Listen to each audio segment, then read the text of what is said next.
Hey guys, प्रम्बणन Ramayan के भाग 3 में आपका स्वागत है। इस नक्काशी में विमान नामक एक प्राचीन एयरक्राफ्ट दिखाया गया है। संस्कृत भाषा में विमान का अर्थ है उड़ने वाली मशीन। प्राचीन हिंदू ग्रंथों में कई प्रकार के विमानों का उल्लेख मिलता है और इस नक्काशी में हम एक विशिष्ट प्रकार का विमान देखते हैं जिसे पुष्पक विमान कहा जाता है। आइए देखें कि मूर्तिकार ने इसे किस तरह से चित्रित किया है। ये रेखा बैठने की जगह के आधार को दर्शाती है। यह वह जगह है जहां रावण और सीता दोनों बैठे हैं। दिलचस्प बात यह है कि हम सीट बेल्ट देख सकते हैं।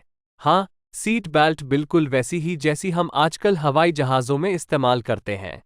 यहाँ आप देख सकते हैं कि ये सुरक्षा बेल्ट नीचे से निकलकर सीता के पैरों पर बंधी हुई हैं। पहले तो मुझे लगा कि रावण ने सीता को विमान से बांध दिया है क्योंकि उसे जबरदस्ती ले जाया जा रहा है, लेकिन पास में देखिए, आप रावण के पैर पर एक और बेल्ट भी बंधी हुई देख सकते हैं। यह एक दिलचस्प विवरण है। मुझे आश्चर्य है कि मूर्तिकार ने 1200 साल पहले सुरक्षा बेल्ट तंत्र कैसे बनाया। यह विमान कैसे उड़ता है? ये दोनों तरफ दो विशाल पंखों से सुसज्जित है।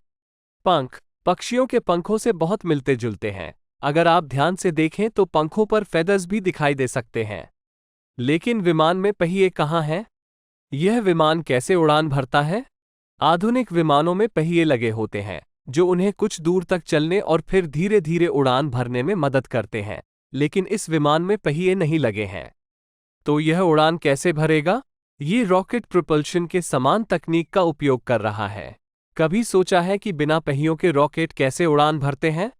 वे उसी तकनीक का उपयोग कर रहे हैं। ये राक्षस इस विमान को उठाने का प्रभारी है। मुझे लगता है कि यह स्पष्ट है कि वह इसे उठाने का प्रभारी है, जैसा कि उसे यहाँ दिखाया गया है। उसकी गर्दन से एक शक्तिशाली थ्रस्ट लगेगा जिससे विमान ऊपर उठ जाएगा। रावण बेसिकली सीता को अपने महल में ले जा रहा है जो श्रीलंका में है। अब रावण को यहाँ बिल्कुल अलग रूप में दिखाया गया है। आखिरी नक्काशी में उसे मानव रूप में दिखाया गया है। लेकिन याद रखें कि रावण एक राक्षस है और उसने सीता को फूल करने के लिए मानव का वेश धारण किया था। अब हम उसका असली रूप देख सकते हैं। उसे 10 सिर और 20 भुजाओं के साथ दिखाया गया है।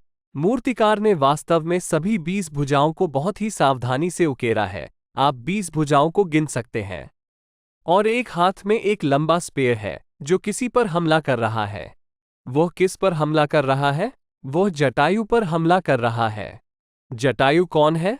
हमने इसके बारे में मेंबर्स ओनली वीडियो में चर्चा की है। वह एक विशालकाय पक्षी था जो राम के पिता का मित्र था।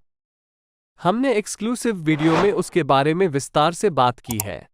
और हाँ, ये जटायु ही था जो आखिरी नक्काशी में भी दिखाया गया जायंट पक्षी है। जटायु को रावण के सिर पर हमला करते हुए दिखाया गया था। अब जटायु सीता को बचाने की कोशिश में हवा में ही उस पर हमला कर रहा है। यह अब तक दर्ज की गई पहली हवाई लड़ाई है। हवाई लड़ाई या हवाई युद्ध बहुत दुर्लभ है और इतिहासकारों का कहना है कि इस तरह की लड़ाई पहली बार 1913 में मैक्सिकन रेवोल्यूशन के दौरान हुई थी और प्रथम और द्वितीय वर्ल्ड वॉर में हवाई लड़ाई के ऐसे कई उदाहरण हैं। हालांकि इस तरह के हवाई युद्ध का उल्लेख हजारों साल पहले प्राचीन भारतीय ग्रंथों में मिलता है और शायद हवाई युद्ध की सबसे पुरानी नक्काशी 1200 साल पहले प्रम्बणन में की गई है। तो कौन जीता? रावण विजयी होता है क्योंकि जटायु बुरी तरह घायल हो जाता है, लेकिन जमीन पर गिरने से पहले वो कुछ महत्वपूर्ण काम करता है। ध्यान से देखें, सीता अपनी अंगूठी जटायु को दे रही है और वो उसे छीन रहा है। वह सीता के अपहरण का सबूत साक्ष्य प्राप्त कर मतलब रहा है, भले ही वो धोखा खा रहा हो। मेरा है कि रावण द्वारा स्पीड से मारा जा रहा हो। जब राम और लक्ष्मण शिकार अभियान से लौटते हैं तो उन्हें पता चलता है कि सीता गायब है। वे उसे खोजने के लिए बेचैन हो जाते हैं और आश्चर्य करते हैं कि उसके साथ क्या हुआ होगा। लेकिन वे जटायु को देखते हैं जो उन्हें सीता की अंगूठी देता है और बताता है कि कैसे रावण उसे लंका ले गया है। आप उसके मुंह में सीता की अंगूठी देख सकते हैं। जटायु मरने के कगार पर है, लेकिन वह अपनी जान बचाकर रख रहा है ताकि राम को सूचित कर सके, ताकि वह अपनी पत्नी को बचा सके। दिलचस्प बात यह है कि जटायु के उलझे हुए पंखों को उकेरा गया है। उसके सिर को देखिए, ये चिकना नहीं है बल्कि दांतेदार किनारों के साथ उकेरा गया है, जो पक्षी के आघात को दर्शाता है। इसके कुछ ही समय बाद पक्षी की मृत्यु हो जाती है। आप राम के चेहरे पर दुख देख सकते हैं। जब जटायु की मृत्यु हुई तो राम जोर जोर से रोने लगे, लेकिन वे इस बात से भी पूरी तरह से दुखी हैं कि उनकी पत्नी का अपहरण कर लिया गया है। अब वह क्या करेगा? वो उसे कैसे बचाएगा? सबसे महत्वपूर्ण बात यह है कि वह सीता का पता कैसे लगाएगा। यहां हम राम और लक्ष्मण को सीता की खोज में वन में घूमते हुए देख सकते हैं। उनका सामना कबंध नामक एक जायंट राक्षस से होता है। कबंध एक बहुत ही विशेष राक्षस है क्योंकि उसका एक ही चेहरा नहीं है। उसका सामान्य चेहरा गर्दन के ऊपर है, लेकिन उसके पेट पर भी एक और चेहरा है। और राम बाण छोड़ रहे हैं, और देखिए कि बाण का सिरा दूसरी तरफ कैसे दिख रहा है। बाण का सिरा उनके शरीर को भेद कर दूसरी तरफ निकल आया है। और राम ने कहाँ निशाना साधा? उन्होंने अपने हृदय पर निशाना साधा। और प्राचीन भवन निर्माताओं ने यहाँ एक शानदार विवरण दिया है। उन्होंने तीर की रेखा में एक हल्का सा उभार बनाया है, ठीक वैसे ही जैसे शरीर में उभार होता है अगर तीर उसे छेद दे। ये राक्षस के लिए बहुत पीड़ादायक रहा होगा, क्योंकि आप उसकी आंखों से आंसू बहते हुए देख सकते हैं, न केवल ऊपर से बल्कि नीचे से भी। अब क्या आपको राम के अंदर छिपी सबकॉन्शियस वायलेंस का एहसास हुआ? पिछली नक्काशी में जब तक सीता वहां थी, राम ने कभी दुश्मन को नहीं मारा। राम ने हमेशा उन्हें संभलने का मौका दिया। पिछली नक्काशी में उन पर एक अन्य राक्षस विराध ने हमला किया था, और उसने उनके हृदय पर निशाना नहीं लगाया था। सीता के आसपास होने पर राम कम हिंसक व्यवहार करते हैं। सिल्वेस्टर स्टैलोन द्वारा लिखित एक अन्य क्लासिक कहानी रॉकी में मिकी ने संक्षेप में इसे महिलाएं पैरों को कमजोर करती हैं के रूप में प्रस्तुत किया है, और लड़ाई जीतने के लिए रॉकी को अपनी लड़की से दूर रहने के लिए कहा है। लेकिन अब सीता वहां नहीं है, इसलिए राम और भी ज्यादा हिंसक हो गए हैं। उन्होंने तीर चला दिया है सीधे राक्षस के दिल में। ध्यान दें कि कैसे राम ने अब दो और लोगों को इकट्ठा किया है, जो दूर बाईं ओर खड़े हैं, स्पीयर और डैगर से लैस हैं। राम अब से अपने काम पर ध्यान देंगे और अपनी पत्नी को वापस पाने के लिए किसी भी हद तक जा सकते हैं। आप राक्षस के पीछे कमल के फूल से एक अनोखी आकृति को उभरता हुआ देख सकते हैं। वो कौन है? ये राक्षस का मूल रूप है। वो भी एक गंधर्व था, एक देवता जो इस राक्षस के शरीर में फंसा हुआ था, और राम द्वारा राक्षस को मारने के बाद असली रूप सामने आता है और राम को धन्यवाद देता है। राक्षस विराध याद है, उसका फैशन थीम क्या था? वो पूरी तरह खोपड़ियों से अलंकृत था, याद है? अब इस राक्षस को देखिए, उसका थीम क्या है? सांप। हाँ, यहां तक कि उनका हार भी सांप का बना हुआ है। उनकी बालियों से सांप के छोटे बच्चे गिरते हुए प्रतीत होते हैं, और यहां तक कि उनके सिर के ऊपर भी एक फन वाला कोबरा बना हुआ है। हालांकि वो विवरण अब मिट चुका है। लेकिन राक्षस के शरीर से दो और सांप निकल रहे हैं। वे क्या कर रहे हैं? और वे भगवान राम से लड़ रहे हैं। वे उन्हें काटने और हराने की कोशिश कर रहे हैं। ये सांप ठीक है, लेकिन इस एक को देखो, यह क्या कर रहा है? राम पर ध्यान देने के बजाय वो विचलित हो रहा है और जमीन की ओर देख रहा है। क्यों? क्योंकि जमीन पर एक मेंढक है, और यह सांप खाने का बहुत शौकीन है। उसे खाना बहुत पसंद है, और भयंकर लड़ाई के दौरान भी वो खाने के बारे में सोचता रहता है। और मेंढक को देखो, क्या वो सांप की मूर्खता पर हंस रहा है? सांप को यह एहसास नहीं है कि कबंध को पहले ही घातक बाण छाती में लग चुका है और वो मर रहा है। इसका मतलब यह है कि सांप भी उसके साथ जल्द ही मर जाएंगे, और यह सांप मरते समय भी भोजन के बारे में सोच रहा है। यही कारण है कि मेंढक हंस रहा है।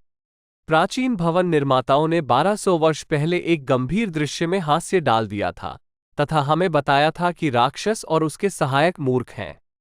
ठीक है, तो यहाँ हमारे पास एक अजीब नक्काशी है जहाँ राम एक मगरमच्छ को मार रहे हैं, और इसका विश्लेषण हमें रामायण के वर्तमान प्रवाह से बाहर ले जाएगा। इसलिए मैंने इसे एक मेंबर्स ओनली वीडियो में समझाया है, और मैंने इसे पहले ही पोस्ट कर दिया है, और इसका लिंक विवरण और पिन की गई टिप्पणियों में है। ये केवल उन लोगों के लिए है जो हमारे कम्युनिटी के अंदर तक पहुंच चाहते हैं और नक्काशी में गहराई से उतरना चाहते हैं। तो यदि आप ऐसा चाहते हैं तो कृपया हमारे इनसाइड एक्सेस कम्युनिटी में शामिल हों, और आपको डीप डाइव वीडियोस मिलेंगे। चलिए आगे बढ़ते हैं। यहाँ हम देख सकते हैं कि वानर भगवान हनुमान आखिरकार राम और लक्ष्मण से बात करने आए हैं, क्योंकि दोनों भाई वानरों के देश में भटक रहे हैं। हनुमान जी अपना फेवरेट भोजन उपहार में लाए हैं। ये राम के सामने रखा गया है। हनुमान जी का पसंदीदा भोजन क्या है? ये लड्डू है, जो एक गोल मीठी मिठाई है। और हम देख सकते हैं कि इस मिठाई से भरी 2 प्लेटें हैं और हनुमान उत्सुकता से मनुष्यों से बातचीत कर रहे हैं। आप उन्हें खुले मुंह से देख सकते हैं, जैसे कि वे बात कर रहे हों। यहाँ हनुमान जी की शारीरिक भाषा पर गौर करें। उन्हें जमीन पर लेटे हुए, हाथ जोड़कर, जो सम्मान का प्रतीक है, उत्सुकता से राम की ओर देखते हुए दिखाया गया है। हालांकि राम और उनकी टोली हनुमान से बातचीत करने में अनिच्छुक दिख रही है। वे दूसरी ओर देख रहे हैं और ऐसा प्रतीत होता है कि उन्हें हनुमान से बात करने में कोई इंटरेस्ट नहीं है। क्यों? राम सीता को छुड़ाने में व्यस्त हैं। वे किसी भी चीज से विचलित नहीं होना चाहते। लेकिन हनुमान क्या चाहते हैं? अगली नक्काशी में हम हनुमान और उनके मित्र को राम और उनकी टोली को वानर राजा से मिलने ले जाते हुए देख सकते हैं। अगर आप ध्यान से देखें तो आपको इन वानरों के शरीर पर बाल दिखाई देंगे। आप न केवल उनके पैरों और हाथों पर बालों की अलग अलग लंटें देख सकते हैं, बल्कि आप ये भी देख सकते हैं कि उनके सिर पर बाल कैसे फैले हुए हैं। उनके सिर के ऊपर बालों का एक छोटा गुच्छा होता है, जो थोड़ा ऊपर उठा हुआ होता है। ये दिलचस्प है क्योंकि इंडोनेशिया के बंदरों, जिन्हें मैकाक के नाम से जाना जाता है, में भी बिल्कुल यही डिटेल होती है। उनके सिर पर बालों का एक छोटा सा गुच्छा होता है। मूर्तिकार ने इन बंदरों की शारीरिक संरचना की जांच में कुछ समय बिताया होगा। फिर से आप वानरों के चेहरों पर उत्साह देख सकते हैं, लेकिन राम और लक्ष्मण एक नीरस भाव के साथ उदासीन दिखाई देते हैं। वे खुश नहीं हैं और वे उत्साहित भी नहीं हैं। राम इन वानरों का पीछा करने में बहुत अनिच्छुक हैं। वे उस वानर राजा से मिलने नहीं जाना चाहते जो अपने राज्य पर खुशी खुशी शासन कर रहा था। राम से उनका राज्य छीन लिया गया है। उन्हें वनवास में रहने के लिए मजबूर किया गया है। इसके अलावा किसी ने उसकी पत्नी का भी अपहरण कर लिया है, इसलिए वो उस राजा से मिलने के मूड में नहीं है जो उसके राज्य पर शासन कर रहा है, अपनी रानी के साथ सिंहासन पर बैठा है। क्या होगा अगर वानर राजा राम का राज्य खोने पर उपहास करे? क्या होगा अगर वो राम का अपनी पत्नी को खोने पर मजाक उड़ाए? राम के मन में ऐसे कई सवाल थे। ये संभवतः प्रम्बणन रामायण की सबसे दिलचस्प नक्काशी है। ध्यान से देखो। क्या तुम मुझे बता सकते कि यहाँ क्या हो रहा है? राम जंगल में चलते चलते थक गए हैं और लक्ष्मण से पीने के लिए कुछ पानी खोजने को कहते हैं, क्योंकि वे प्यास से मर रहे हैं। याद रखें, वे जंगल में हैं, इसलिए वे पानी की बोतलों के रूप में तरकश या चमड़े के तीर के थैलों का उपयोग करते हैं। आप लक्ष्मण को पानी लाने के लिए तरकश लेते हुए देख सकते हैं। लक्ष्मण को स्वच्छ, बहते पानी की एक छोटी सी धारा मिलती है। ऐसा लगता है कि वह किसी पेड़ के तने से आ रही है। लक्ष्मण खुश होते हैं कि उन्हें पानी का ऐसा कभी समाप्त न होने वाला भंडार मिल गया। वे बोतल भर लेते हैं और राम के पास वापस जाते हैं। इस नक्काशी की खूबसूरती यह है कि आप बाईं ओर भी यही नक्काशी इस्तेमाल कर सकते हैं, और इस बार इसकी व्याख्या पूरी तरह से अलग तरीके से कर सकते हैं। लक्ष्मण राम को तरकश में पानी भरकर दे रहे हैं और राम उसे पीकर अपना सिर पकड़ लेते हैं। क्यों?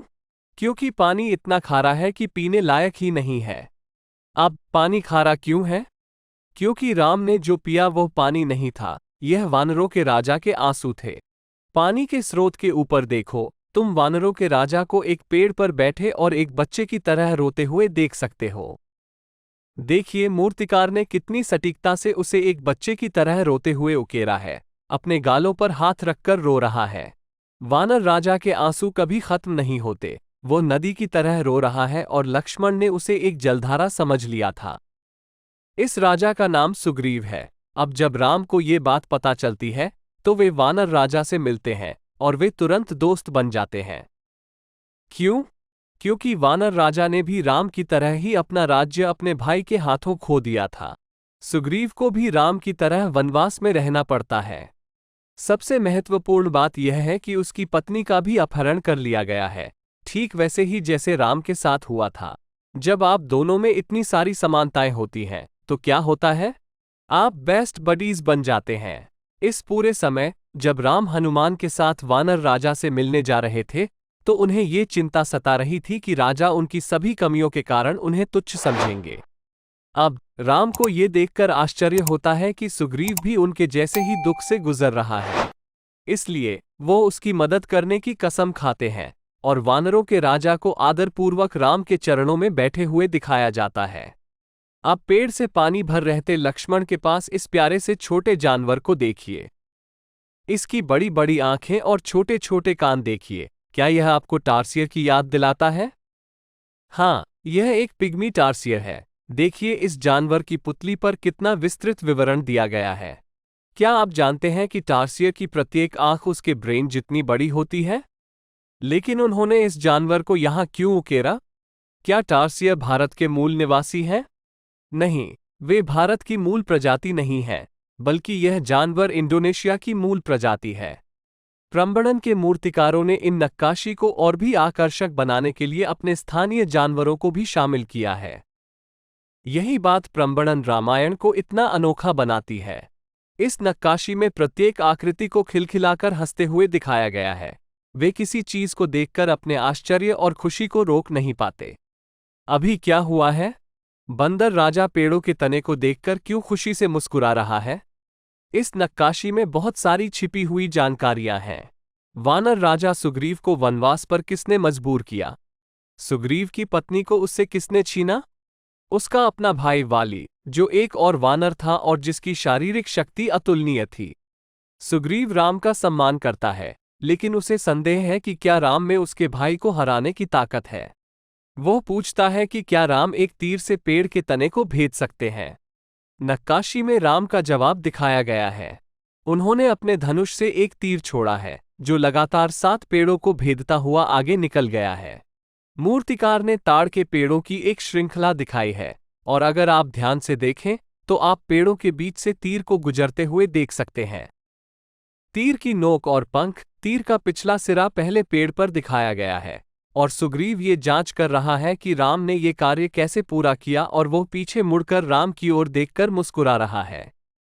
एक गिलहरी को उत्सुकता से पेड़ के तने पर चढ़ते हुए दिखाया गया है, तथा वो ये देख रही है कि तीर ने ताड़ के पेड़ों को कैसे एक साथ जोड़ दिया है, ठीक उसी तरह जैसे सुई कपड़े को एक साथ जोड़ देती है। भारत में एक और शानदार नक्काशी है। ये होयसलेश्वर मंदिर में उकेरी गई है, जो उसी दृश्य को दर्शाती है। राम ने 7 पेड़ों में तीर चलाया। आर्कियोलॉजिस्ट्स इसे मूर्तिकला की एक मास्टरपीस मानते हैं।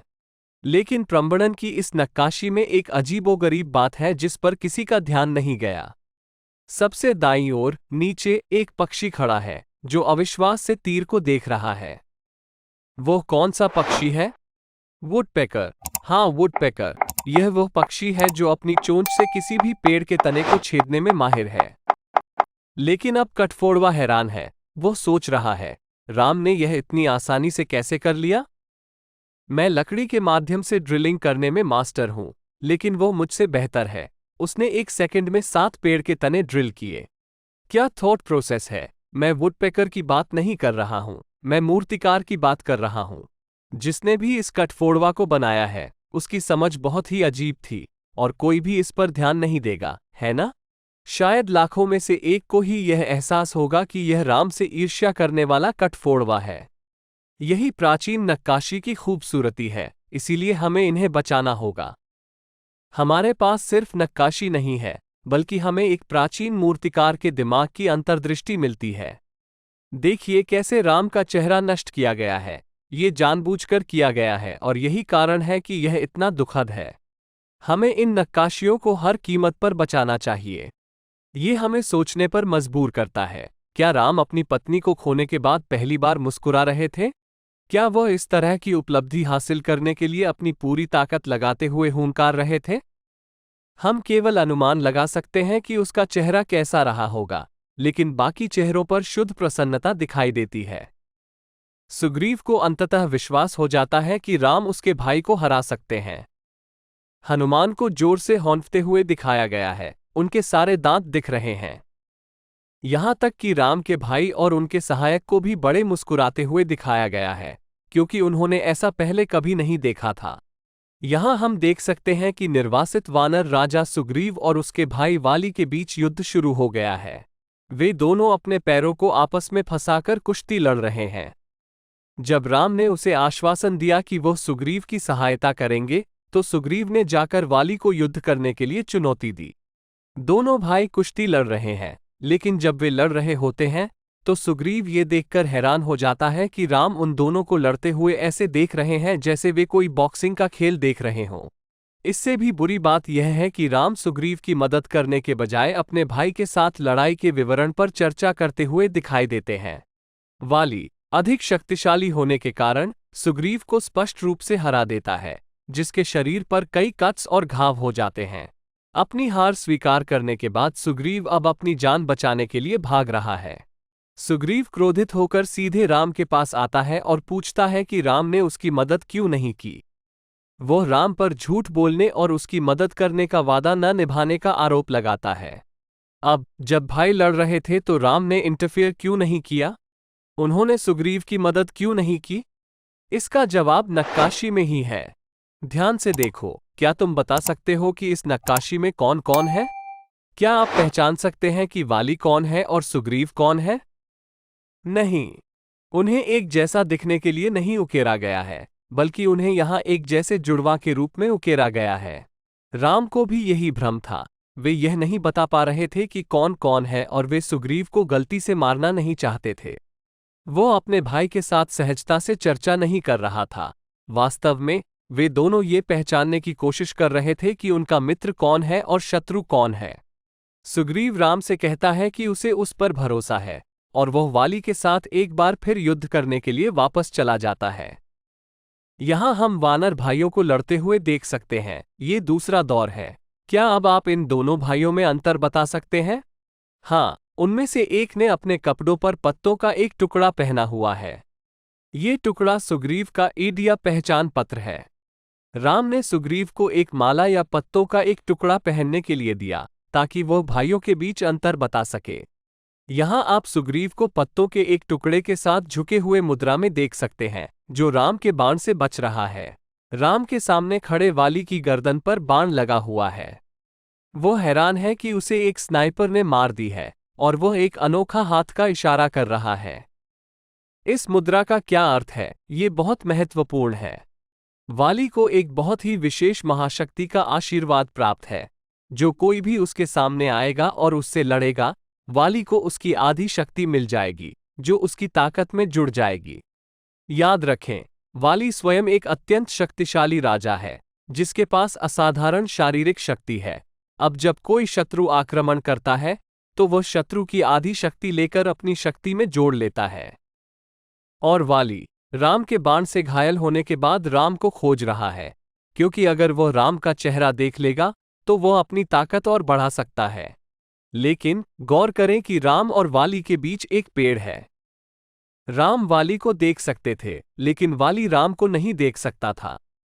राम वाली की महाशक्ति से अवगत थे, इसलिए वे एक पेड़ के पीछे छिप गए और स्नाइपर हमला किया। सबसे दिलचस्प बात यह है कि राम के पास उनकी मदद करने वाला एक स्पॉटर है। आधुनिक युद्ध में एक स्नाइपर के पास आमतौर पर एक स्पॉटर होता है जो टारगेट के बारे में सटीक जानकारी देता है। याद रखें, राम पिछली लड़ाई के दौरान यह नहीं पहचान पाए थे कि उनका दुश्मन कौन था। इस बार उन्होंने पत्तों की एक माला दी और उन्होंने एक निरीक्षक को भी नियुक्त किया जो राम के सामने बैठा है और सुग्रीव की ओर इशारा करते हुए राम से कह रहा है कि सुग्रीव के पास माला है, उसे मत मारो, और राम वाली की गर्दन पर वार करने में सफल रहे। नक्काशी में ऐसा लगता है कि वाली सुग्रीव को लगभग मार ही रहा है। ऐसा लगता है कि उसने उसे एक बंद स्थिति में डाल दिया है और सुग्रीव सांस नहीं ले पा रहा है। ऐसा भी लगता है कि वह कपड़े का एक टुकड़ा फेंक रहा है, वो खुद टॉवल फेंक रहा है। सचमुच, है ना? बॉक्सिंग में आप लोगों को हार स्वीकार करने के लिए तैयार होते देखेंगे। यहां सुग्रीव हार मानने के लिए तैयार है और त्यागपत्र देने के लिए तैयार है। और राम सही समय पर सुग्रीव को बचाते हैं, वाली पर वार करके, और वाली मर जाता है। हिंदू विशेषज्ञ और आम लोग अभी भी इस बात पर बहस करते हैं कि क्या राम ने पेड़ के पीछे छिपकर वाली को मारने का फैसला सही किया था। आखिरकार राम और वाली एक दूसरे को जानते नहीं थे। वाली ने राम को कोई नुकसान नहीं पहुंचाया है, तो राम किसी अनजान व्यक्ति को कैसे मार सकते हैं? अगर उसने किसी स्ट्रेंजर को मारने का फैसला किया भी था, तो राम ने वाली का सामना क्यों नहीं किया और उसे क्यों नहीं हराया? अगर राम इतने धर्मात्मा थे, तो वे ऐसा कायरतापूर्ण काम कैसे कर सकते थे? कुछ लोगों ने तर्क दिया है कि राम एक इंसान थे और वाली एक साधारण जानवर, वानर या बंदर था। युद्ध के नैतिक नियम यहां लागू नहीं होते। इसे ऐसे देखा जाना चाहिए जैसे कोई इंसान मुर्गे या हिरण का शिकार करके उसे खा रहा हो।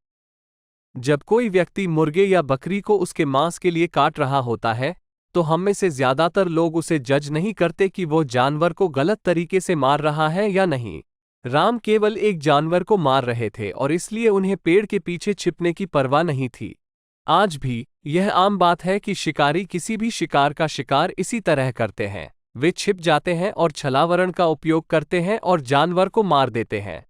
तो राम ने वाली को केवल एक पशु के रूप में देखा और बिना किसी अपराध या लगाव के उसे मार डाला। लेकिन इससे एक महत्वपूर्ण सवाल उठता है। अगर वाली एक पशु था और मनुष्य से कम था, तो उसके भाई सुग्रीव के बारे में क्या? वो भी एक पशु है, तो राम ने एक पशु की मदद करने के लिए इतनी सारी पीड़ा क्यों झेली? इसके अलावा राम हनुमान के साथ बहुत स्नेह और प्रेम से क्यों पेश आते हैं? आखिरकार हनुमान भी एक वानर है ना? वास्तव में राम सभी वानरों के साथ बहुत प्रेम और स्नेह से पेश आते थे। इसलिए राम ने वाली को नहीं मारा, क्योंकि वह एक जानवर था। उसके पास वाली को मारने का एक वाजिब कारण था, भले ही वह उससे कभी मिला ही ना हो। वाली ने अपने भाई की पत्नी का अपहरण कर लिया था और उसे अपनी पत्नी बनने के लिए मजबूर किया था। यह एक बहुत ही अनैतिक कार्य था। सभी प्राचीन शास्त्र अपनी भाभी को बलपूर्वक ले जाने के इस कृत्य की निंदा करते हैं। यही कारण है कि राम ने वाली को मार डाला। वे इस तरह के अनैतिक कार्य को बर्दाश्त नहीं कर सकते थे और सुग्रीव को उसकी पत्नी को वापस पाने में मदद करना चाहते थे। वास्तव में राम एक बहुत ही महान कार्य कर रहे थे। उन्होंने एक अनैतिक व्यक्ति को हराया और उन्होंने एक निर्वासित राजा की मदद की, उसका राज्य वापस पाया और उसकी पत्नी को वापस पाया। लेकिन सवाल यह है कि क्या सुग्रीव अब राम को उनकी पत्नी वापस पाने में मदद करेगा? यहां आप देख सकते हैं कि सुग्रीव को सभी वानरों के राजा के रूप में सिंहासन पर बैठाया गया है। आप उन्हें एक ऊंचे सिंहासन पर बैठे हुए देख सकते हैं और सिंहासन के पिछले हिस्से पर गौर करें, उस पर विस्तृत अलंकरण है।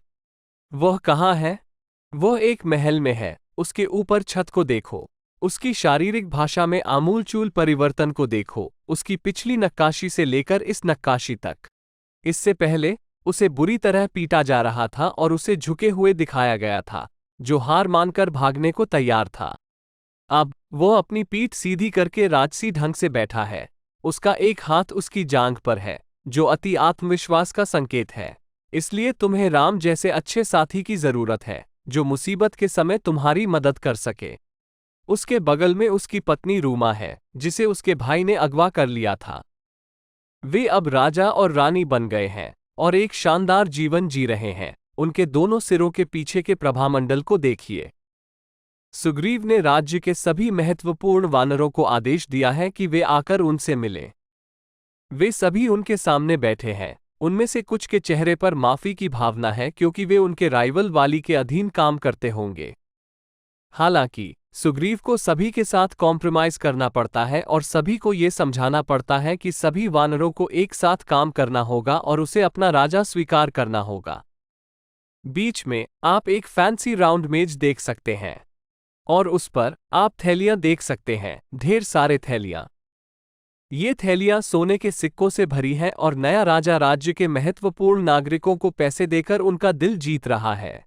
लेकिन क्या वे सिर्फ पैसे से खुश होंगे? ऊपर आप शराब के जार देख सकते हैं। हम देख सकते हैं कि 1200 साल पहले भी राजनेता एक जैसे ही थे। वे सभी दूसरे राजनेताओं, व्यापारियों और प्रभावशाली लोगों के साथ मिलकर काम कर रहे हैं और उन्हें पैसे, ताकत और शराब के दम पर लुभा रहे हैं। शराब के बर्तनों के ठीक बगल में आप एक और बंदर को सीधे बर्तनों की ओर इशारा करते हुए देख सकते हैं और पीछे मुड़कर दूसरे बंदर से पूछ सकते हैं कि क्या उसे कुछ शराब चाहिए। इन दो बंदरों के बीच एक बंदर गर्व से खड़ा है राजा द्वारा दिए गए अपने नए रेशमी कपड़े दिखा रहा है। उसमें कुछ अजीब बात है, क्योंकि वह अपनी सोने की बालियां दिखा रहा है। वे लंबी हैं और उसके कानों के ऊपरी हिस्से में पिन की हुई हैं। क्या वह नशे में है? उसके पीछे आप फर्श पर बैठे दो बंदरों को देख सकते हैं, जिनके हाथ उपहारों से भरे हुए हैं। उनमें से एक के हाथ में उथली प्लेट है, जो सोने के सिक्कों से भरी हुई प्रतीत होती है। उसके पीछे दूसरे बंदर के पास एक बड़ी, लंबी टोकरी है जो सोने के सिक्कों से भरी हुई लगती है। वे सभी मुस्कुरा रहे हैं और अपने नए ताज पहने राजा के अधीन हो गए हैं। सबसे ऊपर आप छत पर एक छोटे चूहे को घूमते हुए देख सकते हैं। यह इस बात का संकेत है कि महल भोजन से भरा हुआ है। और सबसे अंत में आप एक क्रोधित बंदर को देख सकते हैं जिसके हाथ में कुछ भी नहीं है। यहाँ हमें यह एहसास होता है कि राजा सभी को संतुष्ट नहीं कर सकता, तथा हमेशा कुछ असंतुष्ट लोग तथा कुछ निराश लोग रहेंगे। ये दर्शाता है कि प्राचीन मूर्तिकारों को राजनीति का बहुत अच्छा ज्ञान था। वे चीजों के काम करने के तरीके को आज के औसत मनुष्य से बेहतर समझते थे। उन्होंने एक ही नक्काशी से बहुत बड़ी जमीन को कवर कर लिया है। ये कुछ ही कदमों में सत्ता में आने का एक मास्टर क्लास है। यहाँ आप बीच में राम और लक्ष्मण को दो वानरों के बीच देख सकते हैं। दाईं ओर वानरों का राजा सुग्रीव है और बाईं ओर हनुमान है, जो अपने कंधों पर नजर रख रहे हैं कि कोई उनका पीछा तो नहीं कर रहा है। ये चारों एक गुप्त बैठक करने जा रहे हैं। वे किस बारे में बात करना चाहते हैं? राम ने ये गुप्त बैठक इसलिए बुलाई है क्योंकि उन्हें संदेह होने लगा है कि कहीं सुग्रीव उन्हें भूल तो नहीं गया है और राजा के रूप में अपने काम में व्यस्त हो गया है। आप उन्हें पेड़ों के नीचे खड़े देख सकते हैं, जिसका अर्थ है कि वे बाहर हैं और राम किसी इंडोर स्थान की ओर इशारा कर रहे हैं, ताकि कोई उनकी बातचीत न सुन सके। अगर हम देखें कि राम किस ओर इशारा कर रहे हैं, तो हमें एक छत वाला घर दिखाई देता है। इसका मतलब है बंद दरवाजे वाली बैठक। ध्यान दें कि दोनों तरफ पेड़ लगे हुए हैं, जो एक आइसोलेटेड जगह का प्रतीक है। हनुमान जी बाईं ओर बैठे हैं तथा उन्हें सबसे नीचे दिखाया गया है, तथा उन्हें हाथ जोड़े हुए भी दिखाया गया है, तथा उन्हें चारों में सबसे इन्फीरियर दिखाया गया है। लक्ष्मण को बाएं से तीसरे स्थान पर नमस्ते मुद्रा में बैठे हुए दिखाया गया है। आश्चर्यजनक रूप से उन्हें यहां दूसरे निचले स्तर पर दिखाया गया है। वे सुग्रीव की ओर देख रहे हैं और उन्हें सम्मानपूर्वक नमस्ते करते हुए दिखाया गया है। घटनाओं का एक शक्तिशाली मोड़ कि एक मानव को एक वानर को अपने से श्रेष्ठ मानकर उसका सम्मान करना चाहिए, सिर्फ इसलिए कि वह राजा बन गया है और उसके पास असीमित संसाधनों तक पहुंच है। सुग्रीव, जो कि वानर राजा है, को सबसे दूर सीधे बैठे हुए दिखाया गया है। उसके दोनों हाथ पैरों पर हैं, जो आत्मविश्वास और गर्व का प्रतीक है। राम को दूसरे दाएं भाग में उकेरा गया है और उन्हें अपने दाहिने हाथ को तकिए पर टिकाए बैठे हुए दिखाया गया है। सुग्रीव में हो रहे परिवर्तनों को देखना एक अनासक्त, दार्शनिक मन का संकेत है। लेकिन बैठक में क्या चर्चा हुई, नतीजा क्या निकला? कुछ बड़ा हुआ होगा, क्योंकि अगली नक्काशी में हम सुग्रीव के व्यवहार में बदलाव देख सकते हैं। हम उन्हें घुटनों के बल, आज्ञाकारी मुद्रा में, अपने हाथ आगे की ओर रखे हुए देख सकते हैं, तथा राम को उनके सामने आराम से बैठे हुए दिखाया गया है, जैसे कि वे अब राजा हों। राम के पीछे आप सुग्रीव की खूबसूरत पत्नी रूमा को देख सकते हैं, साथ ही अन्य राजसी महिलाओं को भी। मूर्तिकार ने सुग्रीव की पत्नी को राम के बगल में क्यों उकेरा? क्या आप इसे समझा सकते हैं? फिर से, हर आकृति को जिस ऊंचाई पर उकेरा गया है, उसे देखें। इस नक्काशी में राम और लक्ष्मण सबसे ऊपरी स्तर पर बैठे हैं। सुग्रीव और अन्य वानरों को उनसे नीचे के स्तर पर दिखाया गया है, जो उनकी सामाजिक स्थिति को दर्शाता है। फिर भी बैठक में कुछ बड़ी बात हुई होगी, क्योंकि आत्मविश्वास से लबरेज वानरों के राजा को अब अपनी स्थिति समझ में आ गई है। वह अपने साथ शक्तिशाली वानरों का एक समूह भी लेकर आया है। क्यों? अब सुग्रीव इन वानरों को सीता का पता लगाने के लिए अलग अलग दिशाओं में भेजेंगे। एक वानर राजा के पीछे बैठा हुआ, ध्यानपूर्वक बातचीत सुनता हुआ दिखाया गया है। ये हनुमान है, जो किसी भी कीमत पर राम की मदद करना चाहते हैं। हालांकि अन्य वानर विचलित लग रहे हैं और आपस में बातें कर रहे हैं और बंदरों जैसी चैटर कर रहे हैं। रामायण में यह एक पॉपुलर थीम है, जहां वानरों को कम समय तक ध्यान फोकस करने वाले प्राणी के रूप में दिखाया गया है। वे बहुत आसानी से विचलित हो जाते हैं और लंबे समय तक किसी चीज पर ध्यान फोकस नहीं कर पाते हैं। हालांकि हनुमान वानरों में एक रत्न है और सीता को खोजने पर तुले हुए हैं। दाईं ओर आप हनुमान को एक घर की ऊपरी मंजिल पर कमरों की तलाशी लेते हुए देख सकते हैं। हनुमान ये पता लगा रहे हैं कि कहीं किसी ने सीता को वहां छिपाकर तो नहीं रखा है। कुछ महिलाओं ने उन्हें देख लिया है और वे घुसपैठिए पर चीख चीख कर कह रही हैं कि कहीं कोई उन्हें छिपाकर तो नहीं ले गया है।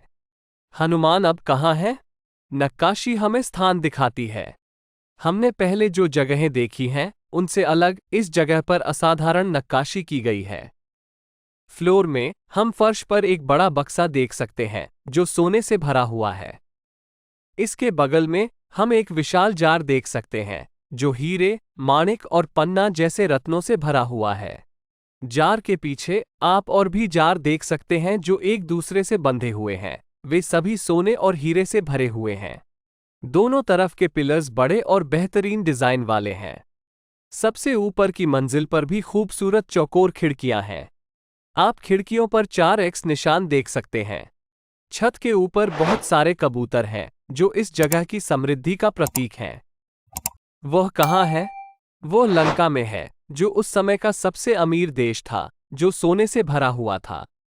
मूर्तिकार ने हनुमान के लंका में होने की कंफर्मेशन के लिए एक और विवरण जोड़ा है। इन दो महिलाओं को देखो जो हनुमान पर चिल्ला रही हैं। क्या वे इंसान हैं? नहीं, उनके मुंह से नुकीले दांत निकल रहे हैं। वे मोटे हैं और उनकी आंखें बाहर निकली हुई हैं। अगर आप अभी भी सोच रहे हैं कि क्या वे राक्षस हैं, तो उनकी तुलना बाईं ओर की सुंदर महिलाओं से करें। बाईं ओर ये दोनों सामान्य महिलाएं हैं और दाईं ओर ये स्पष्ट रूप से राक्षस हैं, जिनकी शारीरिक विशेषताएं अलग हैं। आहा! अब आपको समझ में आया कि पिछली नक्काशी में मूर्तिकार ने राम के बगल में सुग्रीव की राजसी स्त्रियों को क्यों उकेरा था। तो आप स्त्रियों और राक्षसों की तुलना करके समझ सकते हैं कि हनुमान अब राक्षसों की भूमि लंका में पहुंच गए हैं। ठीक है, अब हमने प्रम्बनन रामायण का भाग 3 कवर कर लिया है। श्रीलंका में आगे क्या होता है, ये बहुत दिलचस्प होने वाला है और हम इसे भाग 4 में देखेंगे। मैं प्रवीण मोहन हूँ। देखने के लिए बहुत बहुत धन्यवाद। सब्सक्राइब करना न भूलें और मैं जल्द ही आपसे बात करूंगा। बाय।